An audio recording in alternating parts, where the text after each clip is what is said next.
Hola, ¿qué tal? Sean todas y todos bienvenidos a la continuación de la Masterclass en Razonamiento Probatorio. Continuamos con el módulo 6 denominado Derecho a la motivación de la decisión judicial, en el que tenemos el honor de contar con la presencia del doctor Daniel González Layer, a quien le doy la más cordial bienvenida. Y para conocerlo un poco mejor, voy a leer su síntesis curricular.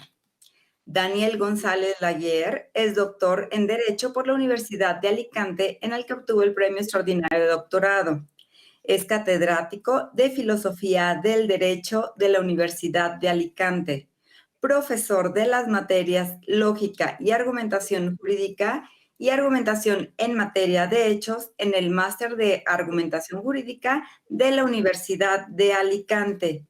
Es profesor de la materia Motivación y Razonamiento Probatorio en el Máster de Razonamiento Probatorio de la Universidad de Girona. Profesor visitante de la Universitat degli Studi di Génova y profesor visitante de la Universidad Austral de Chile.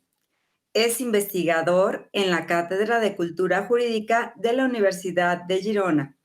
También es secretario de la revista Doxa, Cuadernos de Filosofía del Derecho y miembro del Consejo Editor y asesor de varias revistas. Ha impartido cursos y conferencias en numerosas universidades y centros de capacitación para jueces, defensores públicos, abogados, etcétera, europeos y de América Latina. Es autor de los libros Acción y Norma en George Henrik von Wright, 1995, George Henrik von Wright y los conceptos básicos del derecho en el 2001, Las paradojas de la acción, 2001, Quaestio Facti, ensayo sobre prueba, casualidad y acción, 2005, Emociones, responsabilidad y derecho, 2009, A la sombra de Hume, un balance crítico del intento de la neuroética de fundamentar la moral, 2018, y Emociones y sentimentalismo sobre las emociones y las decisiones judiciales en 2020. Además, es autor de otros libros en colaboración con otros autores y numerosos artículos en revistas especializadas. Doctor Daniel González Layer, es un gusto tenerlo con nosotros en este máster de Derecho Probatorio. Por favor, le cedo el uso de la voz para que nos platique sobre el derecho a la motivación de la decisión judicial. Adelante, por favor. Muchas gracias. Quisiera comenzar saludando a todos los presentes, a todos los asistentes a esta masterclass y agradecerles su participación, su asistencia y sobre todo también quisiera agradecer a la Escuela Judicial Electoral del Tribunal Electoral del Poder Judicial de la Federación la oportunidad que me brinda de estar aquí con ustedes discutiendo algunas cuestiones que son tanto de su interés como del mío, pudiendo así intercambiar ideas y opiniones sobre estos temas. Como ha indicado la presentadora, mi tarea en la universidad, mi profesión en la universidad es ser profesor de filosofía del derecho. Y los filósofos del derecho siempre estamos buscando materias en las que podamos vincular, tender puentes entre la filosofía por un lado y el derecho por otro, convencidos de que hay muchos temas jurídicos, muchos problemas jurídicos que se pueden beneficiar de algunas de las aportaciones de la filosofía, aunque en la dirección contraria también ocurre con mucha frecuencia. Hay muchos problemas filosóficos que quedarían más claros con un poco más de espíritu jurídico. Uno de los temas donde a mí me parece que es importante y relevante la relación entre filósofos y juristas es precisamente el de la teoría de la prueba y la motivación en particular de los hechos, la motivación de las decisiones judiciales sobre la premisa fáctica del silogismo judicial. Y por eso he escogido como título para mi presentación en este momento el de algunas aportaciones de la filosofía, de la filosofía en general a la teoría de la prueba y la motivación de los hechos. Quisiera empezar matizando un poco el alcance de la exposición que en esta primera hora voy a presentar. Cuando digo algunas aportaciones de la filosofía, me refiero a las que a mí me han parecido en este momento más relevantes para luego empezar a construir el módulo que a continuación tendremos que desarrollar, pero hay muchas otras aportaciones hechas por muchos otros compañeros míos, algunos de ellos han pasado ya por estas pantallas y son exactamente igual de relevantes que las que yo pueda presentar ahora, aunque yo no me refiera a ellas por imposibilidad de referirme a todas. La segunda precisión es a propósito del concepto de filosofía. Cuando hablo de filosofía lo estoy haciendo en un sentido muy amplio, en el que incluyo tanto el método filosófico como la filosofía en general o distintas ramas de ella, como la epistemología o la lógica o la ontología, o también incluso la filosofía del derecho, como una rama a medio camino entre ambas disciplinas.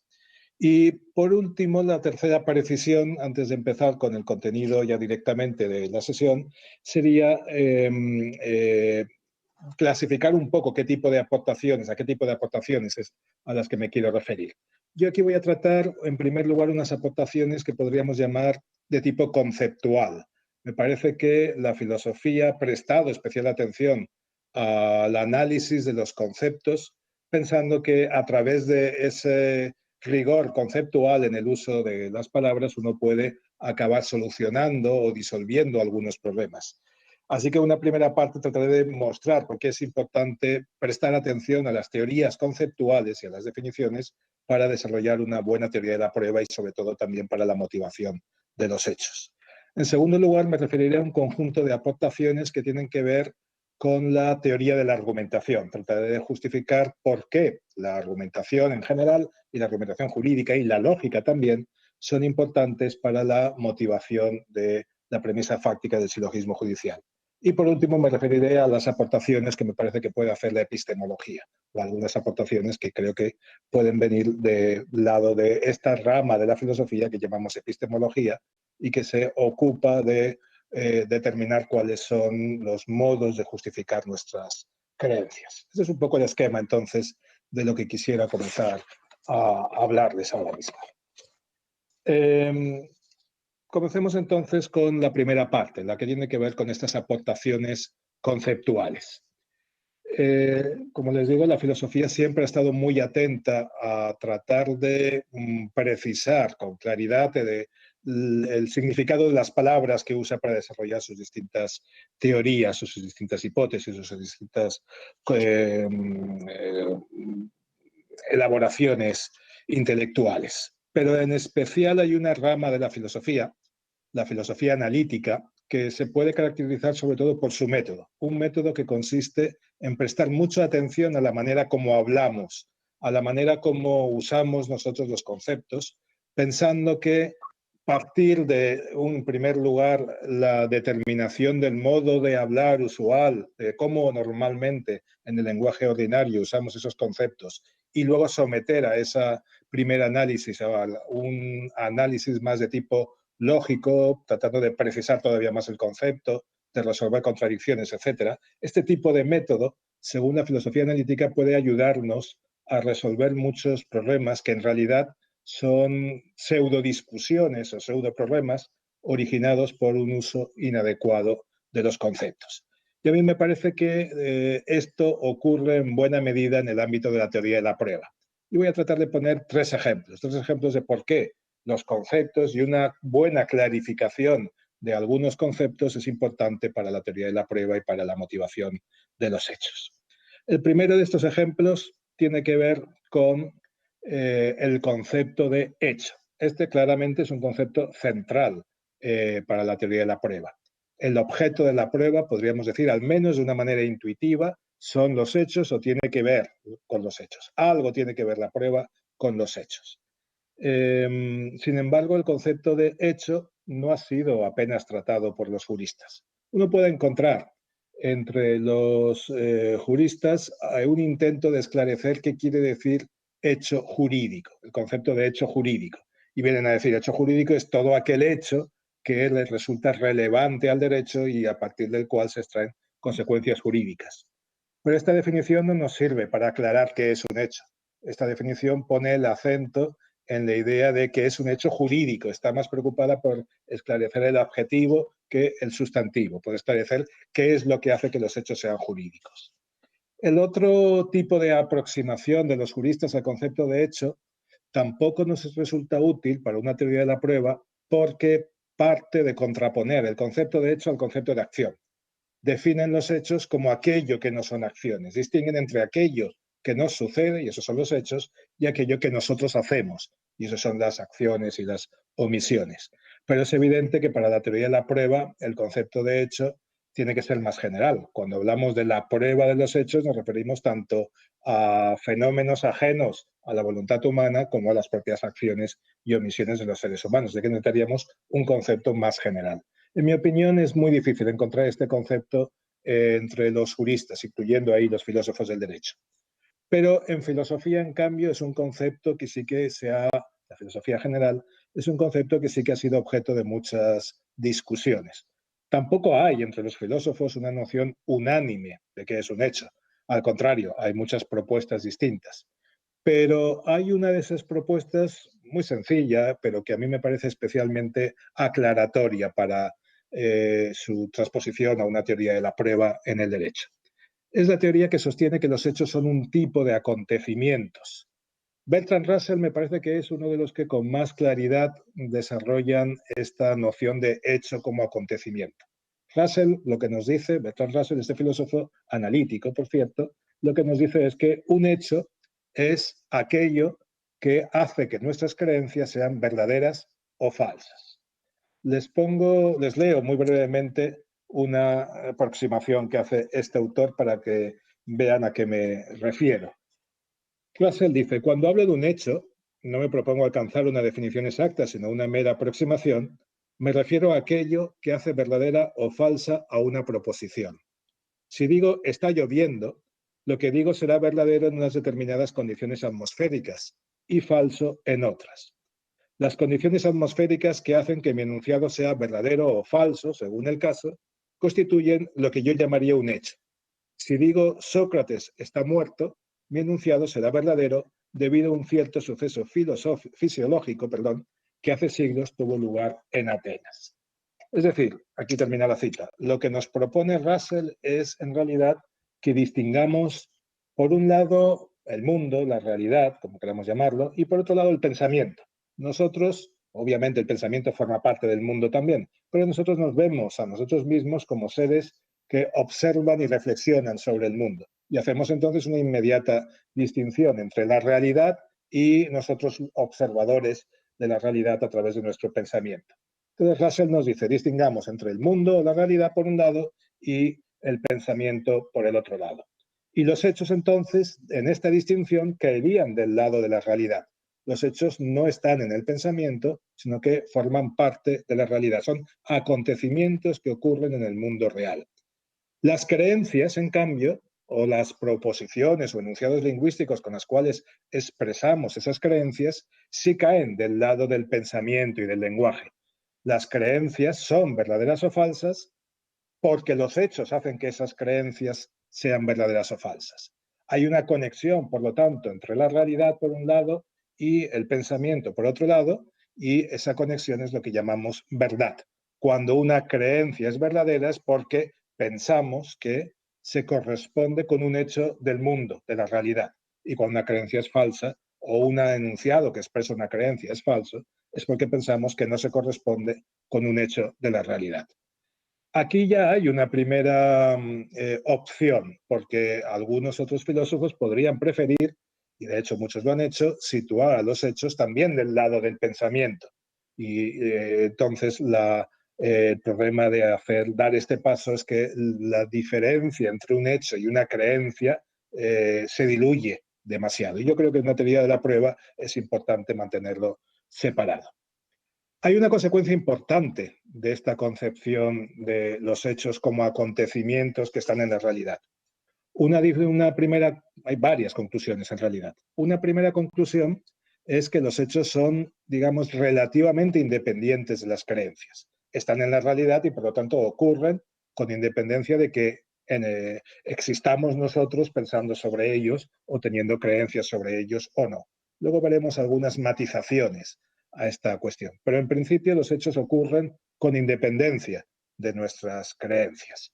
Nuestras creencias no crean los hechos, en principio. Luego, insisto, haré alguna matización.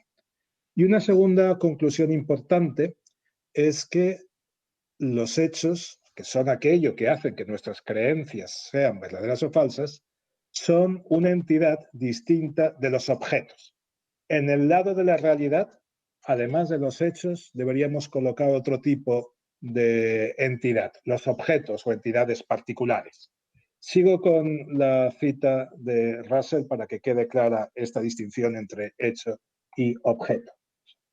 Es preciso tener en cuenta, continúa Russell, que cuando hablo de un hecho, no me refiero a una cosa particular existente, como Sócrates, la lluvia o el sol. Sócrates no hace por sí mismo ni verdadero ni falso a ningún enunciado. Cuando una palabra aislada alcanza a expresar un hecho, como cuando digo fuego o el lobo, se debe siempre a un contexto inexpresado, pero la expresión completa de tal hecho habrá de envolver siempre una oración completa. De manera que una diferencia importante que debemos concluir de la distinción entre hechos y creencias y de la definición de hecho como aquello que hace verdaderas o falsas a nuestras creencias, es que en el mundo, además de hechos, hay objetos o entidades particulares. Y las entidades particulares no hacen que nuestras creencias sean verdaderas o falsas por sí solas. Como dice Russell, Sócrates o fuego, o el fuego, o lápiz o mesa, por sí solo no hacen verdaderas o falsas a nuestras creencias. Ahora bien, hay una conexión entre los hechos y los objetos.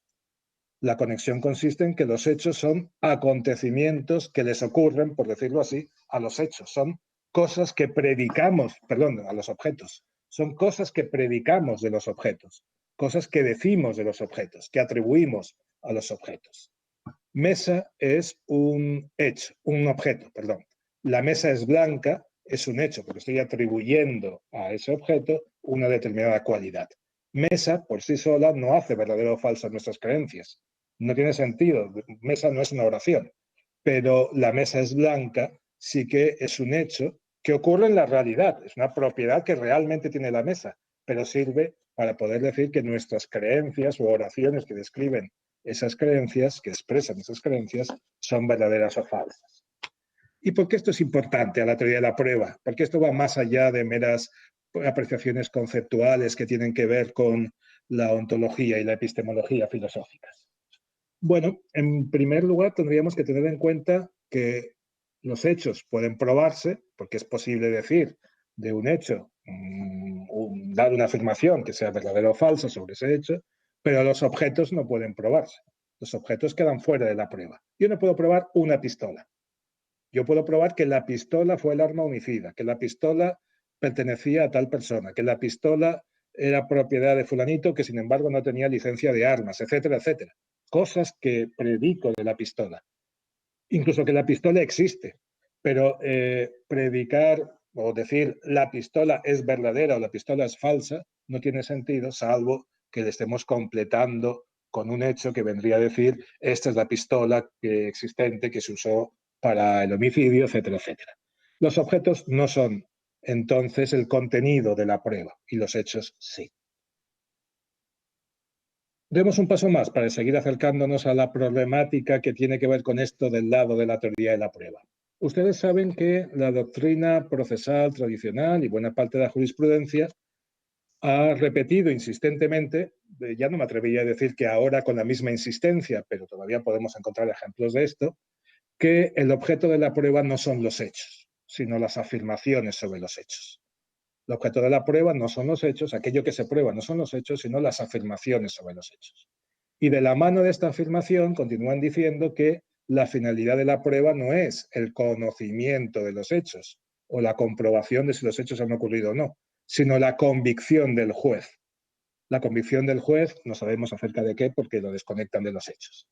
Y de la mano de esta última afirmación vienen a decir que lo que importa en la prueba y en el proceso no es la verdad entendida como correspondencia con la realidad, sino una verdad judicial, formal, desconectada de la verdad material. Lo que importa es lo que el juez ha dicho que es verdad. Y confundiendo, por lo tanto, lo probado con lo verdadero o no distinguiéndolo. Bien, a mí me parece que todas estas afirmaciones, que creo que son incluso peligrosas, porque avanzan hacia un decisionismo judicial importante y hacia algo de lo que ustedes ya han oído hablar seguramente a anteriores ponentes en numerosas ocasiones, el subjetivismo judicial y la concepción subjetivista o persuasiva de la prueba. Avanzan en la idea de que probar no tiene que ver con la realidad, sino que es una operación, probar jurídicamente, que es una operación que se mueve exclusivamente en el mundo del pensamiento, de las ideas. Les pongo para ilustrar esto, les he escrito algunos fragmentos de algunas obras importantes en teoría de la prueba. Por ejemplo, José María Asencio Mellado, es un catedrático muy reconocido aquí en España, también de Alicante, dice que opina que el objeto de la prueba está constituido no por los hechos en sí, los cuales son o no son, y en consecuencia, a decir de Serra, no requieren ser probados, siendo así que además los hechos se caracterizan por ser fenómenos exteriores ya acontecidos, no presenciados por tanto por el juez, ni susceptibles de volver a acaecer. El objeto de la prueba viene determinado por las afirmaciones que respecto de tales hechos realizan las partes. Un párrafo difícil de entender. La primera parte está diciendo que el objeto de la prueba no son los hechos, porque los hechos quedan fuera del proceso, el juez no los ha visto, no se pueden volver a repetir en el proceso, por lo tanto no pueden ser objeto de prueba ni de conocimiento. La segunda parte lo que dice es el objeto de la prueba es el convencimiento del juez sobre las afirmaciones. Pero claro, si las afirmaciones las estamos desconectando de la realidad, de los hechos, entonces no sabemos qué es lo que puede provocar el convencimiento o sobre qué versa realmente el convencimiento del juez. Continúa Asencio diciendo, la finalidad del proceso penal moderno es la convicción judicial acerca de la exactitud de una afirmación de hecho, convicción que no ha de girar en torno a la veracidad o falsedad del hecho base de la afirmación, ni tener como apoyo el dato de la existencia o no de tales hechos. Es decir, la prueba no tiene nada que ver con la existencia o no de los hechos, se está afirmando aquí. La prueba tiene que ver simplemente con la convicción sobre esos hechos. Escojo este párrafo, pero creo que hay muchos, lamentablemente, muchos ejemplos que repiten esta idea, aunque luego no la llevan a la práctica, porque es imposible que esta idea se lleve a la práctica y que uno seriamente actúe pensando que cuando prueba, eso no tiene nada que ver con prueba algo, no está diciendo nada acerca de la realidad.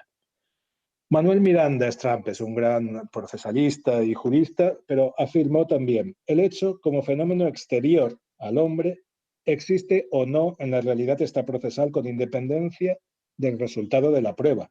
En cambio, las afirmaciones que las partes realizan en el marco del proceso en relación a tales hechos sí son susceptibles de demostración de su exactitud. De nuevo, los hechos no se pueden demostrar porque están fuera del proceso, pero las afirmaciones sí. Pero Manuel Miranda recurre a un ejemplo de otro gran procesalista, Serra Domínguez, que es el que inició un poco esta tesis de que lo que se prueban son las afirmaciones y no los hechos, de la cual se extraen muchas consecuencias escépticas acerca de que por medio de la prueba judicial uno pueda adquirir conocimiento sobre la realidad, sobre qué hechos realmente ocurrieron. El ejemplo es el siguiente.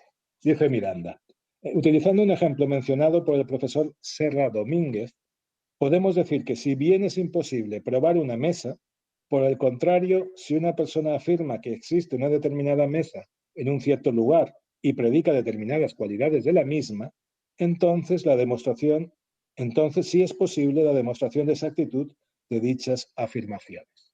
Es decir, el ejemplo que ponen a partir del cual extraen la conclusión de que los hechos no pueden probarse, sino solo las afirmaciones, el ejemplo que ponen es el siguiente. Nosotros no podemos probar una mesa, pero sí podemos probar que cuando afirmamos que una mesa es blanca o que una mesa es de madera o que está en tal lugar o que tiene tal propiedad o tal cualidad. Por lo tanto, conclusión, lo que se prueban son las afirmaciones, pero no los hechos. Creo que esto implica, aquí podemos ver que hay una confusión entre hecho y objeto, o una falta de distinción entre hecho y objeto. Además de los hechos y de las afirmaciones, perdón, además de los objetos, como la mesa, y las afirmaciones, como la mesa es blanca, en la realidad hay hechos. La propiedad que tiene la mesa de ser blanca, eso existe con independencia de que yo la afirme o no la afirme. Lo que no podemos probar son los objetos, pero los hechos sí. Lo que nos está diciendo Serra es una conclusión de no distinguir entre hecho y objeto. Cuando él dice no podemos probar una mesa, por lo tanto los hechos no se pueden probar, en realidad deberíamos decirle, bueno, es que una mesa no es un hecho, es un objeto. Pero que la mesa es blanca no es solo una afirmación, es algo que ocurre también en la realidad. Me parece que este es un ejemplo de cómo el análisis conceptual a propósito de los conceptos que están involucrados en las actividades que realizamos a la hora de probar puede disolver algunas cuestiones, algunas discusiones, algunas teorías que en realidad no parecen bien planteadas por falta de rigor conceptual. Y este es un ejemplo. Las conclusiones escépticas, no todas, muchas vienen por otro tipo de argumentos, como que la verdad es un ideal inalcanzable, etc. Pero muchas conclusiones que se extraen acerca de la imposibilidad de que por medio de la prueba podamos realmente demostrar la verdad de algo, sino que simplemente estamos, ni siquiera aproximadamente, sino que simplemente estamos en el ámbito de las demostraciones de la corrección de las afirmaciones de las partes en el proceso, me parece que vienen lastradas por una falta de distinción entre hecho y objeto. Este es un primer ejemplo de algún tipo de problemas que el análisis conceptual podría disolver o podría ayudar a resolver. Les he dicho que iba a poner 3 ejemplos. Vayamos al segundo ejemplo de por qué es importante el análisis conceptual para una teoría de la prueba. Bueno, hasta ahora hemos estado hablando solo del concepto genérico de hecho, el concepto general de hecho. Pero a nosotros nos interesa no solo un concepto genérico de hecho, sino la gran multiplicidad de hechos que pueden darse. Cuando probamos a veces fenómenos naturales que han ocurrido, como un terremoto o las consecuencias, los daños provocados por un terremoto. Otras veces tenemos que probar acciones, a veces acciones intencionales, otras veces acciones no intencionales, para la cual tenemos que probar un estado mental como es la intención. Otras veces tenemos que probar omisiones, que es algo más complejo porque aquí claramente no hay una distinción entre lo que es el hecho y lo que es el derecho. Una omisión es un hecho consistente en no hacer algo que deberíamos haber hecho. Por lo tanto, necesitamos probar la existencia de ciertos deberes para poder hablar de omisiones, cosa que no ocurre con otro tipo de hechos. Luego tenemos la necesidad de probar en ocasiones emociones, cuando hablamos de agravantes de carácter emocional, como el machismo o el racismo, o atenuantes de carácter emocional, como el arrepentimiento espontáneo o el arrebato o obcecación. Otras veces tenemos que probar relaciones de causalidad, que es un tipo de hecho muy peculiar. La relación que existe de causalidad entre un fenómeno y otro, entre lo que llamamos causa y lo que llamamos efecto. La gran variedad de hechos a los que nos enfrentamos es enorme. Y hay un problema que genera esta variedad de hechos. Y es que cada tipo de hecho debería ser definido de una manera exacta para poder determinar si realmente hemos probado ese tipo de hecho o no. Me explico con un ejemplo. En España hace algunos años, en los años 80 en realidad, apareció un nuevo tipo de enfermedad. No les voy a hablar del coronavirus, pero de otra enfermedad, lo llamaron el síndrome tóxico. Era también una neumonía muy agresiva eh, y totalmente desconocida. Esa agresividad y las características de esa neumonía no se conocían hasta ese momento. No se sabía cuál era la causa de esa enfermedad. Y hubo varias hipótesis. Algunas hipótesis pensaban que debía ser algún tipo de experimento militar químico que había desarrollado Estados Unidos en una base militar que había en España, otros que algún tipo de radiación, de algún experimento nuclear. Hubo varias hipótesis distintas.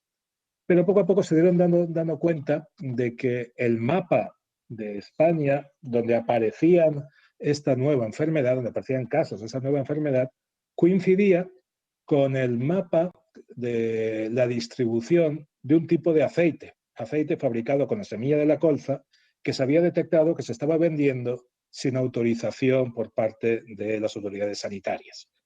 Se fabricaba a partir de la semilla de la colza un aceite a precio muy inferior al aceite de girasol o al aceite de oliva y se iba por unos camiones vendiendo por los pueblos este aceite y no había autorización para el consumo humano. La única autorización que disponía esta empresa, que lo distribuía de esta manera, era como uso como lubricante de maquinaria agrícola. Y sin embargo se estaba consumiendo y se dieron cuenta de que parece que había algún tipo de asociación entre la ingestión de aceite de colza y esta enfermedad que llamaron el síndrome tóxico. Pero los hechos que pudieron comprobarse fueron los siguientes. Todo aquel que había enfermado, todo aquel que tenía los síntomas del síndrome tóxico, había consumido aceite de colza, había consumido este aceite adulterado. Pero no todos los que habían consumido aceite de colza habían desarrollado la enfermedad. Es decir, no encontraron ni un solo caso de enfermo de síndrome tóxico que no hubiera consumido aceite de colza. Todos habían consumido aceite de colza. Pero había muchas personas que habían consumido aceite de colza y no tenían ningún síntoma de la enfermedad. Algo parecido a lo que ocurre ahora con el coronavirus. Todo el que ha desarrollado el COVID-19 ha estado expuesto al coronavirus, pero no todo el que ha estado expuesto al coronavirus ha desarrollado la enfermedad. Bien, esto quiere decir que el síndrome tóxico tenía como causa el aceite de colza. Esta es la discusión. ¿Podemos decir que el aceite de colza era la causa del síndrome tóxico? En términos de lógica de los condicionales, diríamos que el aceite de colza se comportaba como una condición necesaria, pero no como una condición suficiente del desarrollo del síndrome tóxico, del desarrollo de la enfermedad. Porque no todos los que habían consumido habían enfermado, luego no era una condición suficiente. Pero dado que solo habían enfermado los que habían consumido, sí era una condición necesaria. Y la cuestión es, ¿basta con que una causa sea condición necesaria del efecto para decir que esa causa es causa en sentido jurídico de ese efecto y por lo tanto hacer a la empresa responsable? Es decir, ¿cuál es la noción de causa?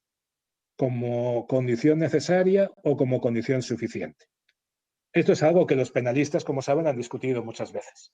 Los penalistas se plantean si la noción más adecuada de causa es la de la conditio sine qua non, que viene a ser la de la condición necesaria, o la de la equivalencia de las condiciones, que viene a ser la de la condición suficiente, o la de la causalidad adecuada, que viene a ser una limitación con criterios sociales y jurídicos de alguno de los otros dos sentidos.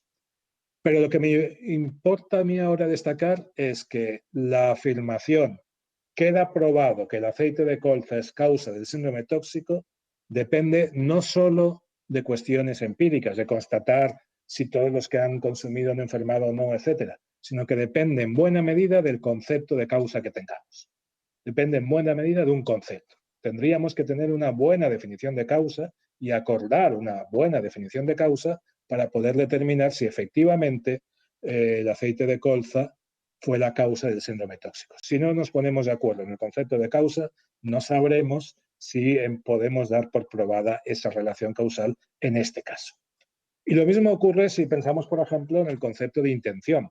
Sabemos que algunos opinan por entender intención, o al menos dolo, como toda actuación voluntaria. Cuando yo deseo un resultado y actúo para conseguirlo, actúo intencionalmente. Pero otros opinan que la noción de intención debe ser algo más débil. Basta para decir que hemos actuado intencionalmente con mostrar que el sujeto ha actuado sabiendo que una posible consecuencia o probable consecuencia de su acción iba a ser ese resultado determinado, aunque no lo deseara directamente. Deseo como conocimiento, intención como voluntad o intención como conocimiento de la probabilidad de resultado. Son las dos opciones conceptuales que quiero plantearles. Pues bien, una afirmación como Pedro mató a Juan intencionalmente dependerá del concepto de intención que estemos asumiendo. Y me podrán decir, bueno, Daniel aquí está descubriendo la calificación jurídica, cosa que todos ya conocemos, ya sabemos, y que esto es importante, pero esto ya no es prueba, me dirán. Esto es un paso posterior, una vez que ya tenemos probados los hechos. Pero los ejemplos que le estoy poniendo todavía no son casos en los que califiquemos en relación con el supuesto de hecho de una norma, con el supuesto típico de una norma, sino que estamos, por decirlo así, en un proceso de precalificación. En el mundo lo que ocurren son hechos brutos. Alguien flexiona el dedo, hace un movimiento corporal consistente en flexionar el dedo. Y nosotros tenemos que ver si esa flexión de ese dedo en determinadas circunstancias es una acción de matar dolosamente. matar dolosamente ya es el resultado de una calificación, pero desde la flexión del dedo de alguien sujetando una pistola hasta la atribución de la acción matar dolosamente, tenemos en primer lugar que determinar si ese es un caso de disparar. Tenemos que determinar si ahí hay una acción voluntaria o meramente ese es un movimiento reflejo. Tenemos que determinar si esa acción voluntaria es realmente intencional o es voluntaria pero no intencional. Ya veremos que hay acciones voluntarias no intencionales. Tenemos que determinar muchas cosas previamente a hacer la calificación. Y cada uno de esos pasos que tenemos que ir dando para ir acercándonos a la última subsunción, la calificación, la subsunción en el supuesto de hecho, cada uno de esos pasos requiere tener un concepto. Concepto de acción voluntaria, concepto de acción intencional. Si no tenemos esos conceptos, no podemos ir preparando el camino a la calificación jurídica. Lo que quiero decir es que la prueba no es solo prueba de hechos brutos, sino de hechos interpretados. De hechos interpretados a partir de nuestros conceptos. Por eso les decía al principio que había que hacer alguna matización a esta idea de Russell de que los hechos son totalmente independientes de nuestras creencias. No son totalmente independientes de nuestros conceptos. ¿Qué verdades hay en el mundo? Como decía Jesús Mosterín, depende de qué conceptos usamos. Cambiando la definición de causa, es verdad o está probado que el aceite de colza causó el síndrome tóxico o no lo está. Y esto es algo todavía previo a la calificación jurídica. La calificación jurídica nos dirá si al haber distribuido el aceite y causado el síndrome tóxico, entonces aquí tendremos que sancionar como una acción de dolo eventual o con un dolo directo, tendremos que ir mirando la calificación. Pero previamente en la calificación, en cuestiones que podríamos llamar de prueba o de interpretación, como quieran llamarlo, me da igual el nombre, pero uno de los argumentos que tenemos que construir importantes en el derecho tienen que ver con conceptos. Luego, sin determinar, sin aclarar cuáles son esos conceptos, conceptos al menos relativos a lo que podríamos llamar el ABC de la responsabilidad, el concepto de acción, el de intención, el de omisión, el de relación causal, quizá también el de omisión. Sin tener claros esos conceptos, entonces es difícil que podamos superar problemas de prueba con un mínimo de complejidad. La prueba no es solo una cuestión empírica, es una cuestión también conceptual e interpretativa. Este es el segundo ejemplo de por qué los conceptos son importantes para el derecho, para la prueba en particular y la motivación en particular. Y por lo tanto, frente a la opinión de muchos alumnos en mis clases que me dicen, pero es que todo esto es muy teórico, la mejor respuesta es decirles, una buena definición, una buena teoría conceptual es algo muy práctico, porque uno no puede llegar a probar algo, por ejemplo, si no tiene una buena teoría conceptual. De la misma manera que no puede interpretar una norma si no tiene una buena teoría de la interpretación. Así que no hay nada más práctico que una buena teoría. Y en este caso me refiero a teorías de tipo conceptual. Tercer ejemplo. El tercer ejemplo de la importancia de los conceptos, antes de pasar a qué puede aportar la argumentación jurídica.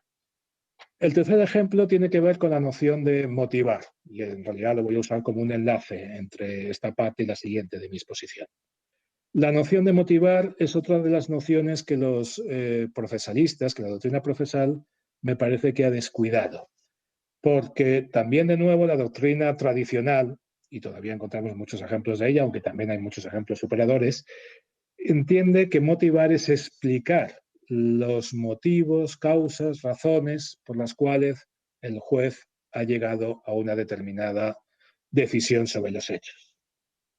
Incluso se afirma que motivar debe consistir en que el juez nos describa los procesos psicológicos, el íter mental, se dice a veces, que ha desarrollado para llegar a esa conclusión. Pero a mí me parece que es de nuevo importante distinguir dos nociones de motivos o de razones. Un sentido explicativo y un sentido justificativo de la palabra razón o de la palabra motivo. Carlos Nino, un gran jurista, lamentablemente fallecido hace muchos años de manera muy joven, ponía un ejemplo muy clarificador para mostrar esta ambigüedad del concepto de razón o del concepto de motivo. Él decía la siguiente frase: la razón por la que Pedro mató a su madre es que quería heredar, pero esta no es una razón para matar a nadie. La razón por la que Pedro mató a su madre es que quería heredar, pero esta no es una razón para matar a nadie.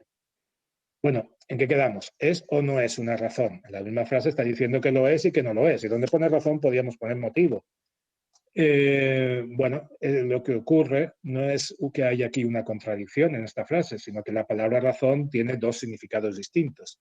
La primera vez que aparece, la razón por la que lo mató es que quería heredar, está usada en sentido explicativo. Lo que explica que la matara es esto. Lo que a él se le ocurrió y que le pareció que era un motivo suficiente para matarla es lo que no, es esta razón explicativa. Cuando se dice que esto no es una razón para matar a nadie, se está usando la palabra razón en un sentido justificativo, evaluativo. Así que la palabra razón, como la palabra motivo, podemos usarla para entender aquello que explica por qué ha ocurrido determinado acontecimiento, por qué se ha tomado determinada decisión, o aquello que trata de justificar esa decisión, aquello que trata de mostrar que esa decisión es correcta. Y cuando hablamos de motivación judicial, de los hechos o de la premisa normativa, en realidad, si lo que queremos es evaluar si el argumento es correcto o no, lo que nos interesan son las razones y los motivos en sentido justificativo y no en sentido explicativo. Si lo que quiero evaluar es la corrección de la motivación, entendida esta como un argumento, entonces lo que me importa es que el juez me diga por qué cree que hay razones jurídicas o epistemológicas o del tipo que sea para asumir que esa es la respuesta correcta. Y no quiero que me diga si decidió en contra del acusado porque era una persona racista y el acusado era de color, o porque era una persona machista, o por lo que fuera. Porque esas razones explicativas me servirán para juzgar al juez, pero no a su decisión.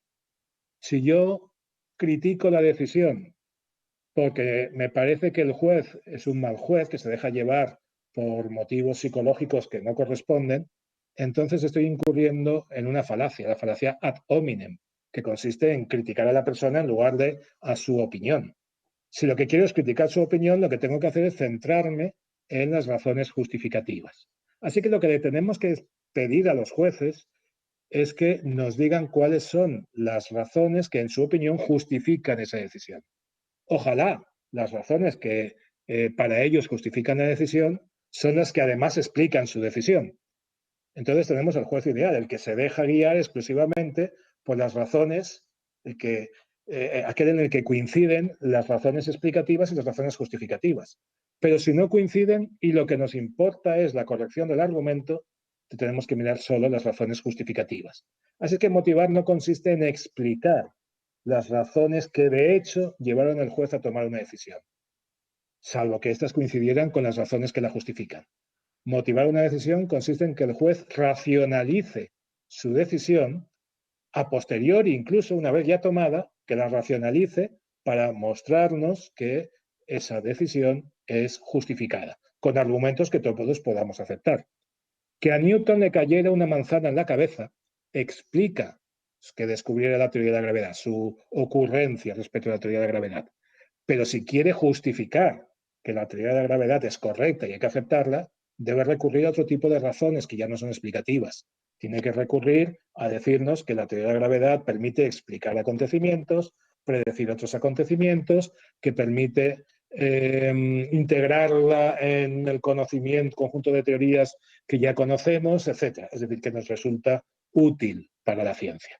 Y estas serían las razones justificativas. Que le cayera la manzana en la cabeza, si realmente le cayó, sería solo una razón explicativa, que pues, nos dice algo sobre la personalidad de Newton, pero no nos dice si su teoría es correcta o no. Pues lo mismo ocurre con las decisiones, las argumentaciones judiciales. Luego, motivar es fundamentalmente argumentar. Si argumentar consiste en seleccionar razones para mostrar que una determinada conclusión es correcta, motivar consiste en argumentar. Y esto me lleva entonces al segundo bloque de aportaciones de la filosofía a la argumentación jurídica, a la teoría de la prueba en particular. El bloque que tiene que ver con qué puede aportar la teoría de la argumentación jurídica. Bueno, yo creo que lo que puede aportar la argumentación jurídica y la lógica en general es fundamentalmente instrumentos para analizar en qué consiste la inferencia probatoria, en qué consiste el argumento que tiene que construir el juez a la hora de justificar sus decisiones a la hora de motivar. Yo creo que de entre las muchas aportaciones de la teoría de la argumentación, hay una, el esquema de la argumentación que propuso un filósofo, Stephen Toulmin, que me parece especialmente útil para analizar la teoría de la prueba. Lo que Toulmin nos dice es, déjense ustedes de pensar que las personas, incluyendo los jueces, razonan a partir de ciertas premisas extrayendo una conclusión. Más bien el proceso es el contrario. Uno sabe qué conclusión quiere sostener y va reconstruyendo premisas para apoyar esa conclusión. Entonces Toulmin propone un esquema, yo lo tengo aquí, no sé si lo ven bien, aquí dibujado, porque no me ha dado tiempo a hacer la diapositiva pertinente, pero el esquema simplemente dice, lo que primero que tiene un sujeto en mente es algo que quiere justificar, la pretensión, decía Toulmin. En su ejemplo, por ejemplo, sería Pedro va a heredar la casa de Juan. Esto sería un ejemplo de pretensión. Si nadie la pone en duda y nadie pregunta nada, no comenzamos a argumentar. Pero si alguien la pone en duda, entonces hay que comenzar a argumentar y hay que apoyar esa pretensión con razones. El segundo elemento son las razones que apoyan la pretensión. Ejemplos de razones. Pues en el caso de que la pretensión sea Pedro va a heredar la casa de Juan, una posible razón para sostener eso, para estar convencido de eso, sería que Pedro es hijo de Juan. Tenemos entonces una razón, Pedro es hijo de Juan, que avala la conclusión, Pedro va a heredar la casa de Juan. Alguien puede poner en duda entonces qué tiene que ver esa razón con esa conclusión. Es decir, ¿qué tiene que ver que Pedro sea hijo de Juan con el hecho de que Pedro vaya a heredar su casa? Y entonces hay que introducir un nuevo elemento en la argumentación. Nuevo elemento, Toulmin lo llama la garantía. Quizá el sentido más claro es el enlace que permite vincular las razones con la pretensión. En el ejemplo que estamos usando, reproduciendo el ejemplo del propio Toulmin, la garantía vendría a decir es que los hijos heredan a los padres. Las razones son hechos individuales, hechos particulares. El enlace ya tiene que ser un hecho general que una ese tipo de razones con la pretensión. Los hijos heredan a los padres, justifica que dado que Pedro es hijo de Juan, Pedro vaya a recibir la casa de Juan. Y todavía alguien podría poner en duda la garantía y haría falta entonces que ésta fuera justificada o respaldada. El respaldo o el fundamento de la garantía sería el otro elemento de un argumento. El respaldo, en este caso, vendría a decir, así lo dice el artículo tal del Código Civil, o así lo dicen la mayoría de los ordenamientos jurídicos, etc. Estaríamos respaldando porque ese enlace debe ser tenido en cuenta. La idea de Toulmin es que uno puede añadir más complicación en el esquema de los argumentos, hay elementos adicionales, pero como mínimo, un argumento debería tener estos 4 elementos. Debería quedar clara cuál es la pretensión o conclusión, debería quedar clara cuáles son las razones o premisa menor del argumento, y debe quedar clara cuál es la garantía o enlace, la regla general que hace que el argumento funcione. Y además debe quedar clara si esa garantía, ese enlace, está justificado o no. Pues bien, a mí me parece que este esquema de los argumentos es muy adecuado para reconstruir cómo funciona la inferencia probatoria, es decir, el argumento que tiene que construir el juez para demostrar su decisión sobre los hechos. Basta simplemente con que pensemos que la pretensión, en el caso de la inferencia probatoria, es la hipótesis que quiere dar por probada, es la hipótesis sobre los hechos que tiene que dar por probados. Por ejemplo, Pedro mató a Juan. Las razones serán las pruebas o elementos de juicio de los que dispone. Los indicios, pruebas o elementos de juicio de los que dispone son las razones que aportamos para justificar esa conclusión. Pero si la motivación tiene que estar bien hecha, el juez además debe indicar cuál es la conexión entre esas razones, entre esos elementos de juicio y la conexión y la conclusión. Debe indicar cuál es el enlace en su argumentación, cosa que muchas veces no hace, con lo cual la motivación queda incompleta. Debe decirnos, bueno, a mí me parece que esos elementos de juicio apoyan esta conclusión porque están relacionados de esta manera. Los procesalistas a veces han llamado a esto el nexo lógico, otras veces el nexo causal. Es un lío, es una cuestión lógica causal que tendría que resolverse también con análisis conceptual, ya lo iremos viendo. Pero lo que importa es que tiene que haber una conexión. Y si esa conexión no es evidente, entonces, además de explicitarla, deberá ser justificada, debe introducirse el respaldo. Si tenemos estos 4 elementos, entonces podremos decir que la motivación está completa, lo cual no quiere decir que sea buena, simplemente está completa. El juez ha hecho el esfuerzo de construir su argumento introduciendo los elementos mínimos necesarios. Nos ha dicho cuál es la conclusión, nos ha dicho cuáles son los elementos de juicio, por qué esos elementos de juicio apoyan esa conclusión, es decir, cuál es el enlace, y ha tratado de justificar cuál es la fundamentación de ese enlace. Pues bien, si nos fijamos en el elemento del enlace o la garantía, en lo que conecta los elementos de juicio con la conclusión, uno puede distinguir entre 3 tipos de enlace que a mi juicio dan lugar a 3 tipos de argumentos. A veces lo que conecta los elementos de juicio con la conclusión es una máxima de experiencia. Por máxima de experiencia entiendo una generalización empírica, el resultado de la observación de la realidad, una máxima de experiencia que puede ser de sentido común, puede haberla aprendido el juez a partir de su experiencia profesional, o puede ser de carácter técnico o científico y venir aportada por un perito, un técnico, un científico. Pero siempre se tratará de una generalización empírica de un enunciado que describe una regularidad empírica. Si me permiten compartir un momento pantalla, que creo que se puede hacer desde aquí. En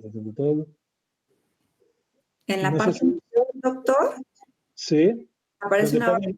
barra del lado derecho, dice presentar ahora. Ahora, perfecto, ya lo veo. Y ahí una ventana puede ser. Sí.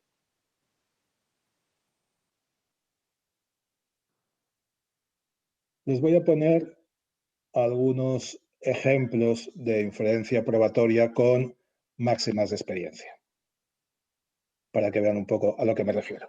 Este sería una reconstrucción, siguiendo el esquema de Toulmin, faltaría la fundamentación, de el primer tipo de inferencia probatoria, donde lo que hace la conexión entre el elemento de juicio y la conclusión es una máxima de experiencia. La conclusión a la que llegó el juez es que Juan no traficaba con droga, y la prueba que aportaba es que fue acusado por alguien a quien se le había intervenido también cierta cantidad de droga sin que luego dicha acusación fuera ratificada. Y podemos preguntarnos, ¿qué tiene que ver esto con que Juan no traficara con droga? Y el juez entonces introdujo la siguiente generalización empírica. Dijo, viene siendo desgraciadamente frecuente que cuando alguien es acusado por otra persona a la que se le ha encontrado cierta cantidad de droga, tal acusación acaba siendo falsa. Es decir, el juez cree que en su experiencia resulta que cuando alguien acusa a otro en esas condiciones, esa acusación es falsa. Así que, utilizando esa máxima de experiencia, llega a la conclusión de que Juan no trafica con droga. El argumento por sí solo puede no ser concluyente, pero junto con otros argumentos podría ser suficiente. Si es que la máxima de experiencia está bien justificada, porque este juez no nos dijo por qué pensaba que viene siendo desgraciadamente frecuente que ocurra en esta acusación falsa en estas circunstancias. Seguramente está pensando, he visto otros casos en los que esto ocurre así, pero si quisiera haber fundamentado, haber motivado correctamente, tendría que habernos indicado en qué casos, puesto que esta no es una máxima de experiencia de sentido común o notoria. Otras veces lo que cumple la función de enlace es una norma de presunción. Una norma que establece una presunción. Imaginemos que la conclusión es Juan tenía intención de traficar con droga. Y el elemento de juicio que tenemos es que Juan poseía una cantidad de droga superior a X gramos. Aquí el juez puede justificar su conclusión por medio de una presunción, una norma que establece una presunción. No una presunción homini, sino una regla de presunción, una presunción legal o jurisprudencialmente establecida. Que venga a decir si se posee una cantidad superior a X gramos, que varía según el tipo de droga de que se trate, se presume la intención de traficar. Es decir, es obligatorio presumir la intención de traficar. Aquí tenemos entonces un ejemplo de otro tipo de inferencia. A la primera la podríamos llamar inferencia probatoria empírica, porque se basa en máximas de experiencia o generalizaciones empíricas. A la segunda, inferencia probatoria normativa, porque fíjense, en la primera inferencia el juez es libre para construir las máximas de experiencia que le permiten llegar a esa conclusión. Su único límite es que esas máximas de experiencia estén bien fundamentadas. En el caso de las inferencias probatorias normativas, estamos ante el caso de pruebas tasadas. Las presunciones legales en realidad están tasando la prueba. Nos están diciendo, en estas condiciones, el juez tiene la obligación de dar por probada esta conclusión. Así que el juez aquí no es libre. Y por mucho que digamos que estamos en un sistema de libre valoración de la prueba, en realidad estamos en un sistema donde convive la libre valoración de la prueba con las presunciones, que no solo son las presunciones legales, sino muchas veces presunciones establecidas jurisprudencialmente por nuestras Cortes Supremas, que acaban siendo de obligado cumplimiento para el resto de jueces. La última posibilidad es que lo que hace de enlace, lo que establece la conexión entre la inferencia probatoria, perdón, entre los elementos de juicio y la conclusión, sea una definición. Estamos en el caso del que les he hablado antes, en el cual los conceptos son fundamentales para probar. Por ejemplo, si queremos asumir que el aceite de colza es la causa del síndrome tóxico y tenemos como elementos de juicio que todo el que contrajo la enfermedad había consumido aceite de colza, pero no todo el que consumió aceite de colza había contraído la enfermedad, es decir, el aceite de colza es la condición necesaria pero no suficiente de la enfermedad, lo que está haciendo la conexión entre esos elementos de juicio y esa conclusión es una definición que dice por causa hay que entender una relación que opera como condición necesaria entre dos sucesos. Si uno no asume esa definición, entonces no puede dar por probado que el aceite de colza era causa del síndrome tóxico. Si asume la definición contraria, entonces tiene que dar por probado que no lo era. En estos tres puntos es fundamental preguntarse cuál es la justificación del enlace. Aquí tienen un cuadro en el que aparecen los tres tipos de inferencia probatoria, que a mí me parece que la teoría de argumentación debería, que se ha ocupado poco, por cierto, de argumentación en materia de hechos, pero debería desarrollar. El primer tipo de inferencia sería la que podríamos llamar empírica o epistémica, que tiene como enlace una máxima de experiencia. ¿Cuál es el fundamento de esas máximas de experiencia? La observación de una asociación más o menos regular entre dos hechos. ¿Cuál es la finalidad de este tipo de inferencias probatorias? Aproximarse a la verdad acerca de los hechos que se infieren. ¿Y de qué depende la fuerza? Del argumento inductivo en el que descansa la máxima de experiencia. Si pensamos en las inferencias probatorias normativas, aquí el enlace, como les digo, viene establecido por una regla. ¿Cuál es el fundamento de esa regla? Pues aquí tenemos que distinguir algunas reglas de presunción, algunas reglas que encontramos en la jurisprudencia o en las leyes de estableciendo presunciones, tienen como fundamento la observación de una asociación más o menos regular entre dos hechos. Es decir, son máximas de experiencia que se convierten en reglas de presunción. Por ejemplo, la idea de que a partir de cierta cantidad de droga hay que presumir la intención de traficar con ella, se basa en una observación de carácter empírico, quizás no exclusivamente, pero sí se basa en una experiencia en que normalmente cuando se tiene una alta cantidad de droga, lo que se intenta es traficar con ella y no solo se tiene para el consumo. Pero otras veces el fundamento de las reglas de presunción no está en una generalización a partir de casos particulares, no tiene un fundamento empírico, sino normativo, cuando se trata de proteger algún valor o principio que se considera relevante. La presunción de inocencia, por ejemplo, no pretende decir que la presunción de inocencia no pretende decirnos que existe una generalización a partir de la cual podamos pensar que siempre que alguien es acusado normal, o casi siempre que alguien es acusado normalmente es inocente. Lo que pretende es proteger el derecho de defensa. Una presunción que nos diga que si alguien mantiene relaciones con un menor de 12 años, se presume que no hubo consentimiento, no está basada, en realidad, en el hecho de que hayamos pensado que normalmente los menores de 12 años no consienten, sino en que no nos importa ese consentimiento. De hecho, es una presunción juris et de jure. Está basada entonces en la idea de que hay que proteger determinados valores, aunque eso nos aparte del objetivo de aproximarnos por medio de nuestros argumentos a la verdad. La fuerza entonces de estas inferencias es de carácter normativo. La fuerza depende del hecho de que procede de una autoridad jurídica. y no del hecho de que esté mejor o peor fundamentada ese enlace. Y por último, en los conceptos, tenemos el problema de tratar de solucionar la cuestión de cuáles son los criterios para determinar cuando un concepto es correcto o no. ¿Cuáles son los criterios para saber si un concepto está bien construido o no? ¿Cómo decidimos si causa debe ser entendida como condición suficiente o como condición necesaria? Esa es una cuestión que hay que construir, que en realidad discutimos sin tener un acuerdo acerca de cuáles son los valores que tenemos que perseguir por medio de nuestros conceptos.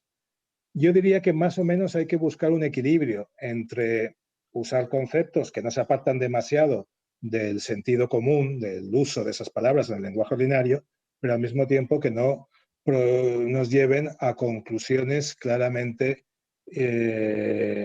poco intuitivas. Si yo uso un concepto de causa como condición suficiente, entonces la causa de la causa es la causa del mal causado y entonces tan responsables son de la muerte de alguien, el asesino, como sus padres, porque sus padres son causa suficiente de la asistencia del asesino. Y entonces estoy extendiendo demasiado la noción de responsabilidad de manera contraintuitiva, así que tendría que modificar parcialmente ese concepto. Este tipo de criterios por un lado de no dar la espalda a lo que causa significa en la realidad, pero por otro lado también adaptar ese concepto a nuestras intuiciones acerca de cuándo estamos escribiendo responsabilidad de una manera coherente, es el tipo de cuestiones que nos tenemos que plantear para justificar los conceptos. Bien, la teoría de argumentación entonces nos puede dar una idea de cómo construir los conceptos. Lo que nos queda ahora es ver cuál sería la aportación que podría hacer la epistemología. De estos tres tipos, y vamos a ello, de estos muy rápidamente, de estos tres tipos de inferencias hay una que es central, que es la inferencia probatoria con generalizaciones empíricas, la inferencia probatoria empírica. ¿Por qué? Porque es la única que en realidad conecta la prueba con la realidad. Fíjense, si yo lo pruebo todo por medio de presunciones normativas, en algún momento tendré que probar el hecho base. Una presunción normativa me dice, si P, entonces es obligatorio dar por probado Q, pero habrá que probar P. Y P lo tendré que probar por medio, tarde o temprano, de una inferencia probatoria basada en la observación de la realidad y en generalizaciones empíricas. Una inferencia de las que hemos llamado inferencia probatoria empírica. Y lo mismo cuando uso definiciones. Las definiciones conectan un hecho con un determinado significado, pero yo tendré que probar que se ha dado ese hecho. Y no podré probarlo siempre por medio de presunciones o por medio de otros conceptos. En algún momento tengo que conectar con la realidad. Así que las inferencias probatorias empíricas son en realidad las únicas que conectan con los hechos brutos, con la realidad empírica, antes de ser interpretada. Luego, el tipo de inferencia probatoria fundamental es la inferencia probatoria empírica. Pero ahora yo necesito criterios para saber cuándo una inferencia probatoria de este tipo es correcta, ¿no? Cuándo una inferencia probatoria que usa más y más experiencia está bien justificada. Y para eso necesito recurrir a la epistemología. La epistemología trata de decirnos qué razones tenemos para justificar, para pensar que nuestras creencias están justificadas. Pues aquí sustituyamos creencia por hipótesis fáctica, por hipótesis que tenemos que probar, y la epistemología nos puede dar un buen número de criterios útiles para determinar cuándo nuestras decisiones o las decisiones del juez sobre hechos probados están justificados o no. Yo creo que hay una buena cantidad de criterios que podríamos llamar criterios de valoración de la prueba y que son los que el juez debe usar para motivar sus decisiones, que proceden de la epistemología. Un rápido recuento de cuáles serían, porque no quiero hacerme demasiado largo y creo que ya estoy haciéndolo. Algunos de esos criterios serían los siguientes. Como hemos dicho que tenemos al menos tres partes en esta inferencia, tenemos la hipótesis o pretensión, los elementos de juicio y el enlace. Vamos a distinguir entre los criterios que tienen que ver con el enlace, los que tienen que ver con los elementos de juicio y los que tienen que ver con la hipótesis. Empecemos con los criterios que tienen que ver con la hipótesis, con los elementos de juicio. El primero, que nos diría la epistemología, esto está sacado de varios libros de filosofía de la ciencia, el primero que nos diría es, cuantos más elementos de juicio tengamos a favor de una hipótesis, más confirmada estará esta. Es decir, cuantas más pruebas, mejor. Desde el punto de vista epistemológico, no tenemos razones para decir, no, ya tengo suficientes pruebas, no aceptamos más pruebas en el proceso. Desde el punto de vista epistemológico, cuantos más elementos de juicio tengamos, mejor. Otra cuestión es que, desde un punto de vista práctico, no podamos aceptar todas en determinadas situaciones.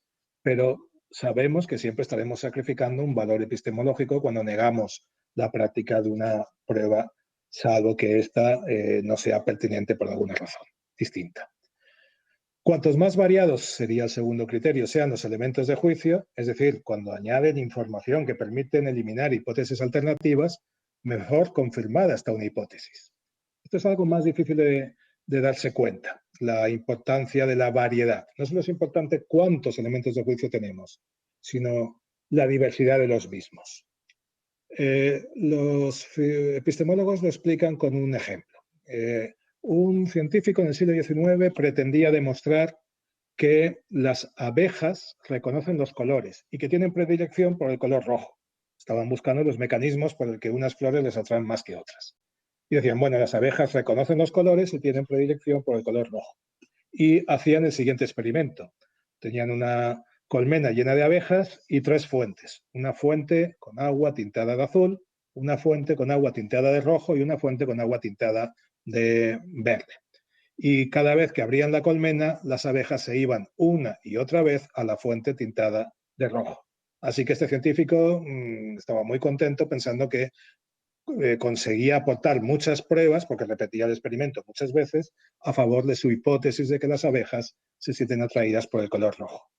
Pero un científico rival le dijo, ¿y no será que han ido a la fuente roja por casualidad la primera vez y luego por hábito repiten siempre el mismo camino? Ya saben que ahí hay agua, entonces repiten siempre el mismo camino.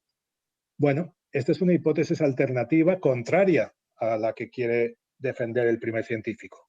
¿Cómo puede eliminar esa hipótesis alternativa? Introduciendo una simple modificación en el experimento. Le basta con coger el experimento y cambiando las fuentes de sitio. Si ahora, una vez que la fuente roja ya no está en el mismo sitio que antes, las abejas van a esa nueva fuente, entonces podríamos de seguir aduciendo que es verdad que las abejas reconocen el rojo, se sienten atraídas por él y que por eso esa es la mejor explicación de que incluso cambiando la fuente de sitio vayan a la fuente roja. Esto ha aumentado la convicción, la solidez de la hipótesis mucho más que si hubiéramos repetido el experimento sin hacer la mínima variación. Es decir, cuantos más variados sean los tipos de prueba, los medios de prueba que tenemos, entonces más sólida será la hipótesis. El tercer requisito que deben reunir las reglas de valoración es la pertinencia de los elementos de juicio.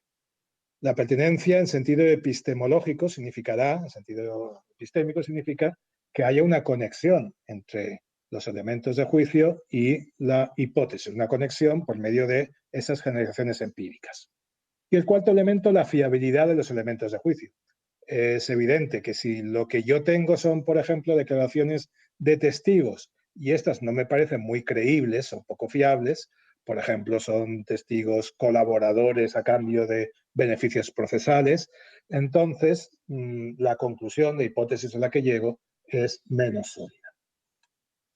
Criterios que tienen que ver, criterios de solidez de nuestras inferencias que tienen que ver con el enlace con las generalizaciones empíricas.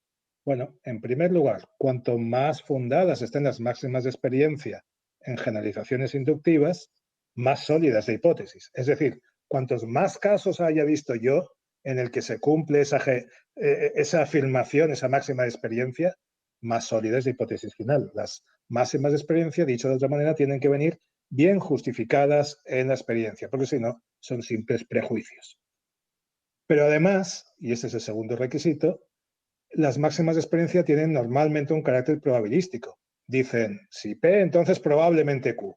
Pues el grado de probabilidad con el que si P se va a dar Q es importante también. una máxima de experiencia que me dijera, si alguien hace una acusación después de haber sido detenido con droga, hay un 15% de probabilidades de que esa acusación sea falsa, no me serviría de mucho porque la probabilidad que está estableciendo es muy baja. Y por último, ya ven que voy muy rápido con la cuestión de cuáles son las reglas, pero en el módulo iremos más lentos.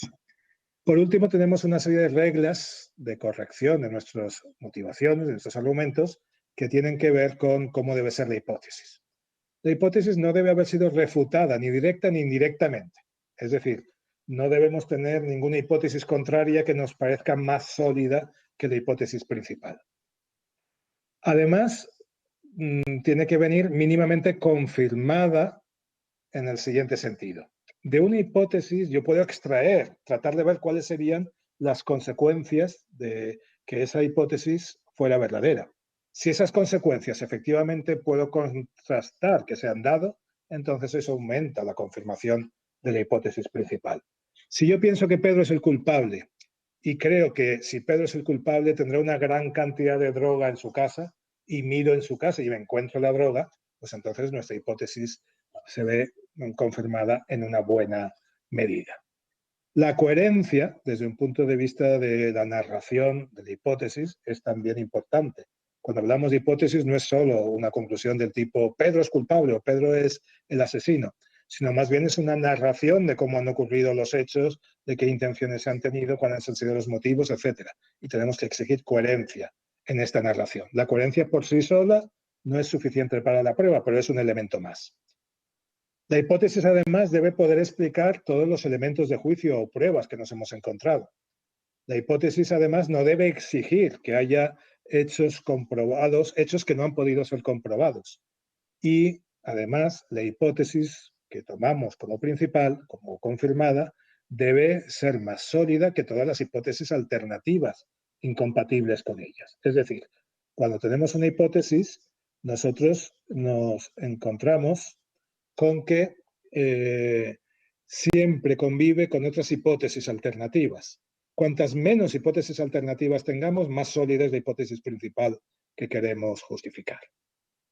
Bien, muy rápidamente, pero más o menos hemos visto unos 12 criterios que nos servirían de diferente manera a la hora de motivar. Si todavía no hemos tomado la decisión y somos jueces, estos criterios nos pueden servir para hacer una primera preselección de cuáles son las hipótesis acerca de hechos probados que tenemos que asumir como correctas. Ya sabemos que hay algunas que tenemos que descartar porque no van a poder superar el test de estos criterios o reglas de valoración. Si ya hemos tomado la decisión, entonces tenemos que construir la motivación. Bueno, pues estas reglas nos sirven como un test al que someter nuestra decisión e ir redactando en función de ese test si efectivamente tenemos suficientes pruebas, tratar de mostrar que son variadas, tratar de mostrar que son pertinentes, que son fiables, que los enlaces que usamos están bien fundamentados, que la hipótesis no ha podido ser refutada, que no hay muchas hipótesis alternativas o ninguna hipótesis alternativa plausible, etcétera, etcétera. Es decir, nos dan un test que tenemos que ir rellenando a la hora de motivar nuestra decisión sobre los hechos probados. Y si lo que queremos es evaluar la motivación de otro, entonces podemos someter esa motivación a este mismo test. El resultado, entonces, es un conjunto de criterios que nos sirven para juzgar si una motivación está bien hecha o está mal hecha, o para realizar nosotros una motivación. Estos criterios vienen de la filosofía, de la epistemología en particular, pero no son muy distintos de los que en distintas sentencias, poco a poco, van introduciendo las Cortes Supremas, cuando van diciendo, por ejemplo, cuáles son los requisitos para la prueba, para aceptar la prueba de indicios, introducen criterios de este tipo. Son los criterios de racionalidad epistemológica y vienen aportados por la epistemología. He tratado de mostrar entonces cómo la filosofía puede dar instrumentos que nos pueden resultar muy útiles para la teoría de la prueba. Y yo creo que uno de los méritos de esta masterclass y de estas que está organizando la Escuela Judicial Electoral es precisamente darles una perspectiva interdisciplinaria. Muchas gracias a todos ustedes por su atención. Doctor, muchísimas gracias, muy interesante este módulo. Le agradecemos el haber estado con nosotros. Gracias.